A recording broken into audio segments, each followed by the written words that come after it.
Good afternoon, everybody. How you doing? It's been a better day.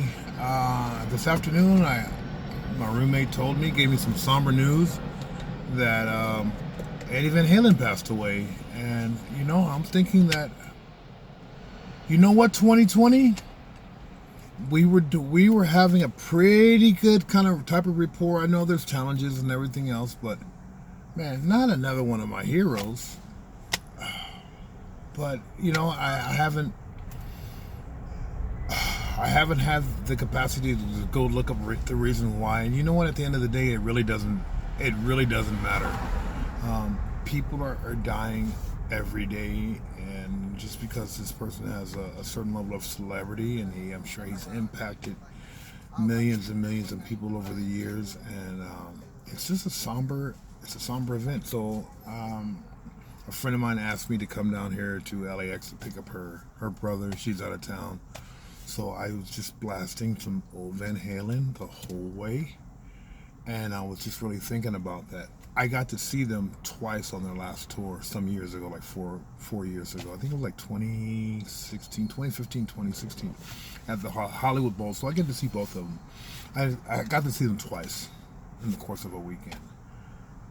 Had I known then what I know now, I probably would have tried to get front row seats. Trying to, for the people who really know me, they know that one of my main goes to is for whether things are good, bad, or indifferent is the music. I'm all about the music. I should have been a musician, but I'm not. I'm just a novice, but I just love music because music doesn't ask me anything. It doesn't want to borrow anything. It doesn't want to help them move. It's there just to soothe the weary soul, to inspire, to push me, to mold me, to get me off my ass and get me motivated a lot of times. From the time that I wake up until the time I go to bed, I'm typically listening to music of some type. My music range from funk, rap, reggae, ska, punk rock. You name it. If it's music, I'm all with it as long as it's good. But I was thinking, I don't know, driving down here.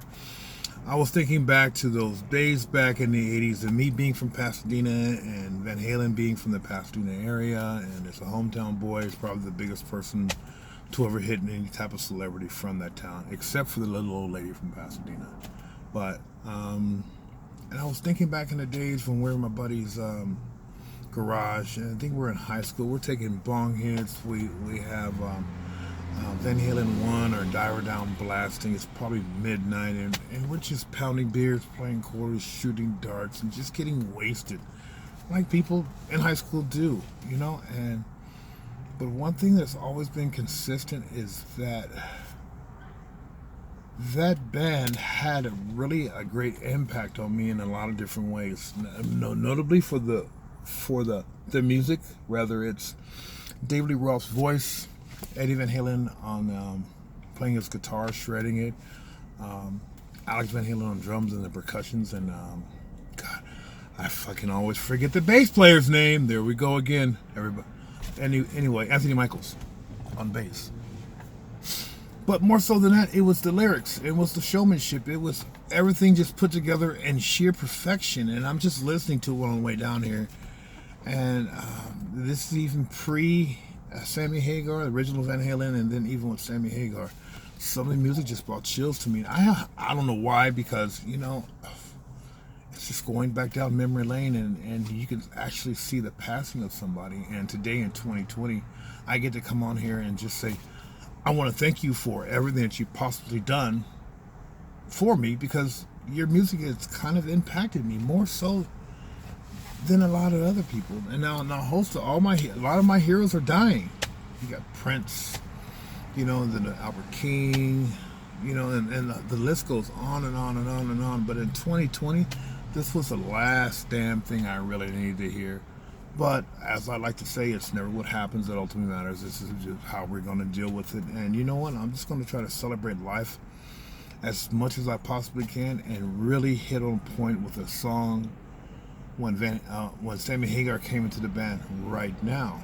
you lose a beat, you lose a rhythm, right? You get off track, but you have to kind of like just, how do I get back on track again? And 2020 is just a bitch. It's a pain in the ass, and I'm having some resentments towards 2020. But why am I still here then?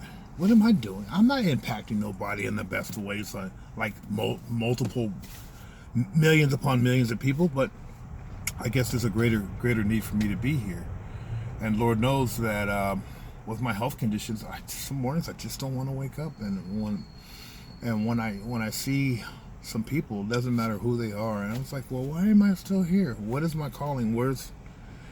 So I'm just gonna keep doing what I can possibly do, and that's try to impact somebody in the best of ways as much as I possibly can, and try to keep and maintain my joy, which is, it's not always easy, but it's a requirement for life. Unless you just want to live a miserable lifestyle. My heart goes out to all of those who are impacted from the passing of Eddie Van Halen. All of his fans, his family. It's not an easy an adventure. It's not an adventure. It's a process. But hopefully the process turns into a perspective, because, like I said in a few videos ago, 2020 is never about a process anymore. It's just about a perspective, and hopefully we as individuals are going to enlarge their perspective. So with that, I'm going to close, and I thank you for taking a moment out to listen to me.